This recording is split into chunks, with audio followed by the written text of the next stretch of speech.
There's one on the drop shot.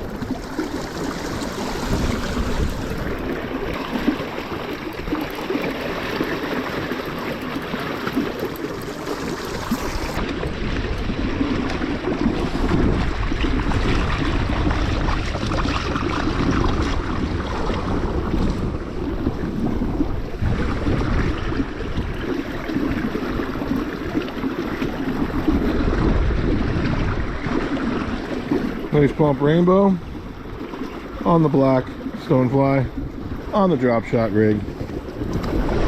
All right, hello everyone. Welcome to the Canyon Lands of Oregon. It's opening day here on my home river, the Deschutes River. Pretty popular, but not too popular. I think most of the guide trips and most of the boats have gone through for the day, so I'm kind of coming down behind and trying to catch a few fish and make a video or two. It's been pretty fun.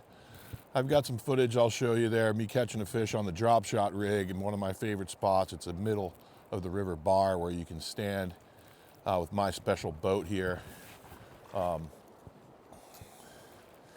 You can stand in this open part right here in the river, and you've seen me do that before on the videos. I have been looking forward to fishing that spot since last year. Got there, pulled out the Dropshot rig, actually fished the jig, the Fish Finder Jig a little bit. That's what I fish first a lot of the time. Then I kind of moved down to more tactical, really getting it into seams and working it with the Dropshot rig. Of course, it's the middle of April, April 22nd. So the stoneflies are very active on the bottom. We got some mayfly hatches today. I caught a nice chubby little rainbow pretty quickly. The blue coats were up on the bluff though watching me, so when I was done with that, game warden came down to the edge and called me over to the side to check my license, and I was like, well, I can't really come over. I've got to go downstream and pull in, and so I got bumped off of my spot after I fished about 8% of it. But I had a good talk with the game warden. He was worried about my boat. Here on this river, angler must be grounded, which means your feet must be on the ground. So he thought I was standing in a boat full of water or something like that. And so I went over to the side and showed him that's clearly not the case. I've talked to the game wardens out here before. They've seen us in this boat, these type of boats. As long as your feet are on the bottom, you're good. So I sit on the seat sometimes and kind of do a little crab walking around because it's real shallow on the edge in places. So anyway, that's been fun. So I got one on the drop shot. I've got a couple on the jig. I'll show those. It's been a little breezy, so I've been fishing the jig downstream, just kind of tucking it behind boulders and things like that in front of me and rolling it back through. And I got a little nice rainbow, red band. The smolts are out, so if you watch my last video, the hatchery here below the dam has released the smolts. Maybe they did it a little early this year because the water's so low or something like that. But you toss the Fish Finder Jig in and about 8 smolts jump on it. So I think that kind of lets the big guy know not to eat that one. And so it's a little challenging to get it in front of the big guy. But we got a few miles of river left. We're gonna try and find a big guy. But I wanted to go over the drop shot real quickly because it's super productive. And you see in that little footage there that I've got that it worked really quickly. It got my stuff down on the ground or on the bottom real quickly. And the one cool thing about the drop shot, I have mine rigged up on the rod here. So starting from the bottom, what's on the river bed, you can see I'm using about 3 BB size split shot today. And then I'm going up.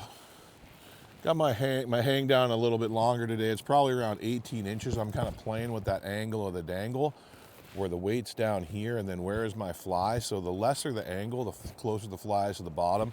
So what I wanted to do is lengthen that line and maybe steepen it up a little bit and raise my fly up off the bottom. I think the water kind of pushes it down a little bit. So about 18 up to the first swivel where I have about a 5-inch dropper down to that black stonefly. And that's what the fish took today. And then I come up about 12 inches and I got a rubber leg, brown kind of flashy one on there. And that's been working pretty good. I'm going to demonstrate it with you guys here in this riffle.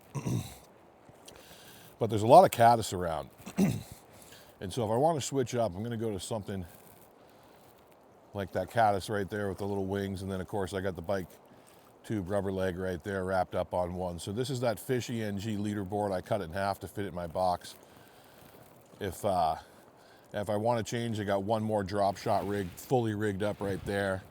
Or if I just want to change to the caddis here a little later this afternoon or evening, I got a caddis right there sitting too, just on a stubby piece of leader to rig up.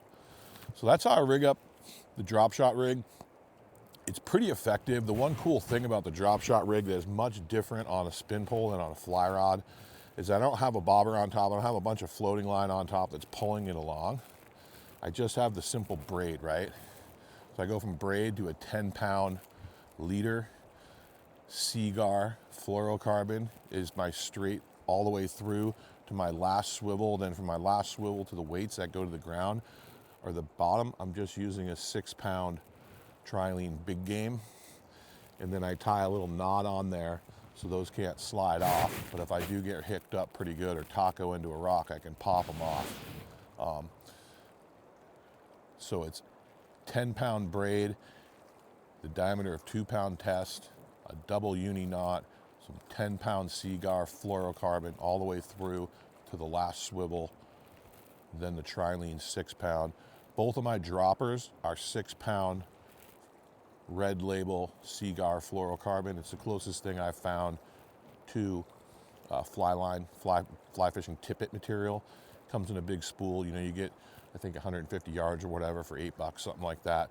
So that's how I'm rigged up. But the cool thing about it, when you put those 3 shots on the bottom, is those shots hit and stop, hit and stop, hit and stop. So your fly, and the most important thing about these flies, and I'll tell you where you can get them here in a second, is these are unweighted. So all the flies you buy at the fly shop, for the most part, at least have a little bit of lead on there to get them to sink. And so that takes away some of the action of the fly, and you need that with the fly fishing setup to get down.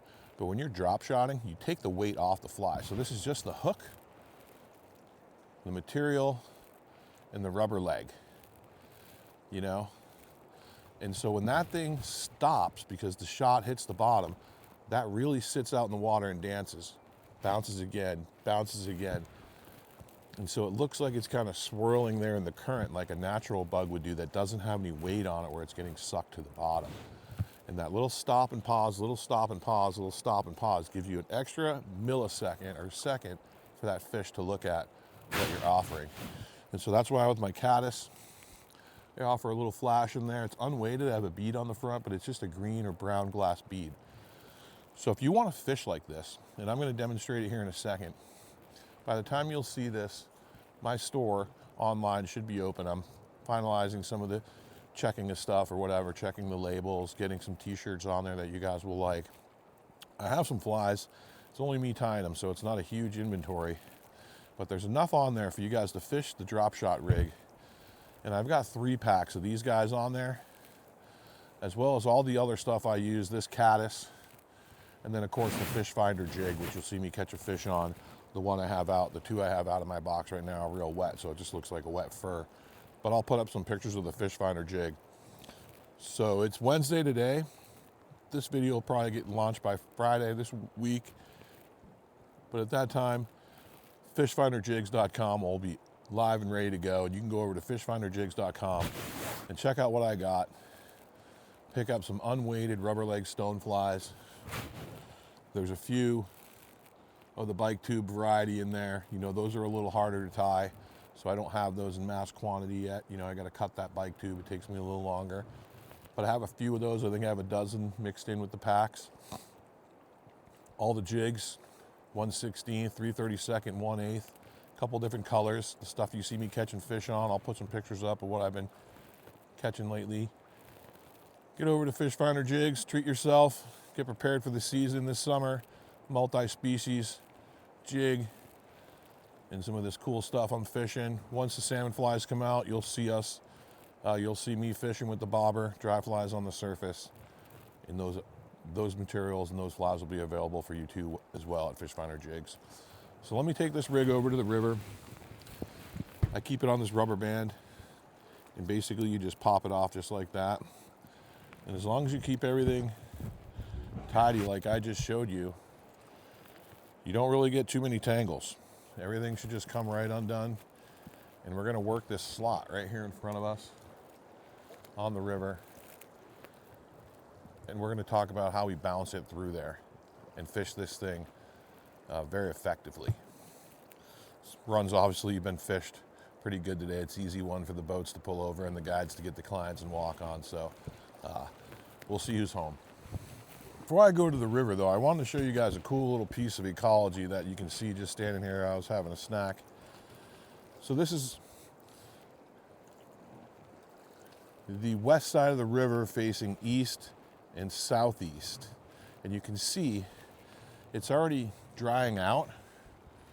And I can't zoom in, but you can see maybe when this gets bigger on the TV screen that some of the balsam arrowroot is all in full bloom over there, the yellow flowers that come out this time of year real briefly when there's some moisture in the soil.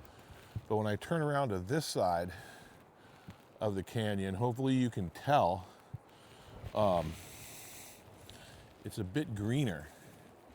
And so that is the west and northwest facing side of the canyon. So there's a lot more moisture over there because it just doesn't get blasted by the sun.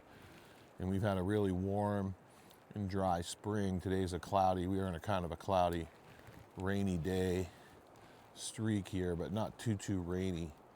So I just wanted to show you the stuff that you notice when you slow down and stop to smell the roses kind of thing. And that's why we all like to get outside. But yeah, let's get back to the Dropshot Rig. I just needed to change the GoPro battery to do this lesson correctly. But very, very effective, very simple rig. What I recommend doing is like I did, rigging up 2 of these at home. You can see the 2 flies right there kind of dancing, and my hand out here to my left has the weight in it. So you get a kind of a length right there by the middle of my face is 1 fly. So I got a little bit longer dropper today, and that kind of changes the angle of the dangle. You can kind of see it right there.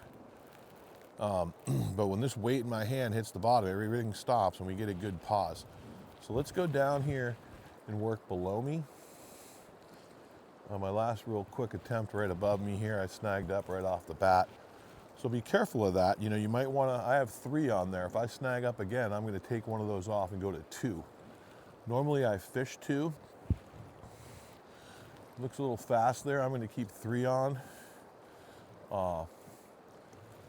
But never really 4 unless it's super deep, 2 or 3. So let's stick with that. Work down here. The river's a lot shallower this year because the water's lower. So a lot of these spots are a little different, but there's a drop off out there and you can kind of see a good seam. And so I just cast it upstream and across. And I want to get right down on the bottom quickly and feel that tapping. Okay? When I feel that tapping, I know that I'm in contact with the bottom and I know where my flies are dangling. There's no guessing. You know, with like a nymph rig or something like that on a fly rod, you're always somewhat guessing unless you're doing the Euro nymph style. So there's a fish right there. I was gonna say I hadn't felt it tap the bottom yet, but I definitely felt the fish grab it. And this looks like a whitefish, and that's okay because we know we're in the zone. This fish took the black stonefly right off the bat. A nice whitefish. These guys are feisty, they'll test your knots. It's as easy as that, folks. Nice whitefish, it's a native fish. Get that hook out of there. Not a bad guy right there. Thanks, bud. So again, the reason why the guides use this Dropshot rig or something like it is they know they're on the bottom. They know the client is on the bottom, right? Are you tapping the bottom? Can you feel it? Yes. And so just like I said there, I hadn't tapped the bottom yet, but a fish ate it before I said that. And so the other thing that you want to keep in mind, the real good trick to keep your knots from not tangling is I maintain a 90 degree right there. You see that? My main line to my dropper, where my splitties are. There's the black stonefly that it just ate. I have a 90 degree knot there. This one here, same thing, the upper fly, 90 degree knot. I prefer to go on the bottom of the swivel so there's no tangling in and around the swivel. This one I have on the top, but I prefer to go on the bottom. Sometimes I change it up. Let's see if we can do that again. That was pretty quick, a couple minutes after I started fishing. All right, everybody, let's go drop shot this seam right here before I leave this spot. I know there's a fish in there. Let's go make sure this thing definitely works.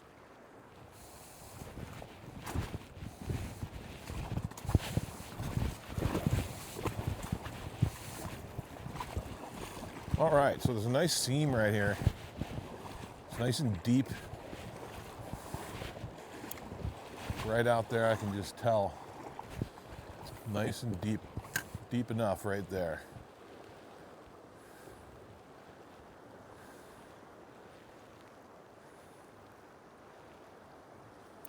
Oh, that guy broke us off.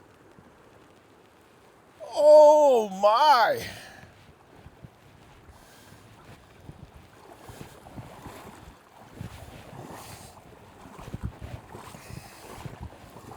Well,